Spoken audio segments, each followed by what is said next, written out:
Yo, what's up guys? For today's video nga pala, magbebenta tayo dito ng mga crayfish, cichlids, tsaka molly guys. So ito nga pala yung mga cichlids natin guys. Itong tangerine, to available to guys. Tapos yung mga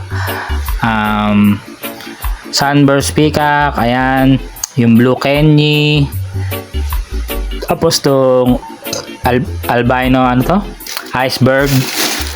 Tapos meron din tayo dito isang pirasong peacock.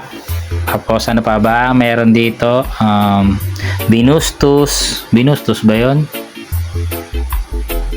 Tapos yellow prince, yan guys. So baka may gusto kayong mga cichlids dyan. Tapos red jewel, meron tayo dito 3 piraso. Tapos sa crayfish nga pa na natin guys, meron tayo dito mga 1 to 2 inches or kaya male available guys for breeders na guys. Pero female wala pa tayo available guys. Baka may gusto kayong bumili.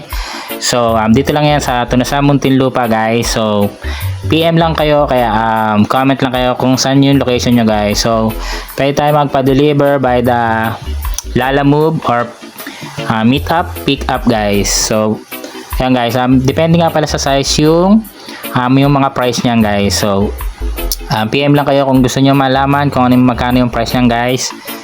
So ayan. So check niyo na rin guys sa mga video natin, yung iba natin mga alagang crayfish. Available nga rin pala ito, yan. Tingnan niyo para ito malapitan. Ayan, more on tangerine muna tayo guys ha. Pero kung bet nyo, kung magkakasundo tayo sa price, pwede nang bilhin yung malalaki dyan. Sige na, kunin nyo na lang, kayo na bahala dyan. So minimum nga natin siguro mga 150 to 500 each yung cichlids natin guys. So depende sa size guys, okay? Ayan.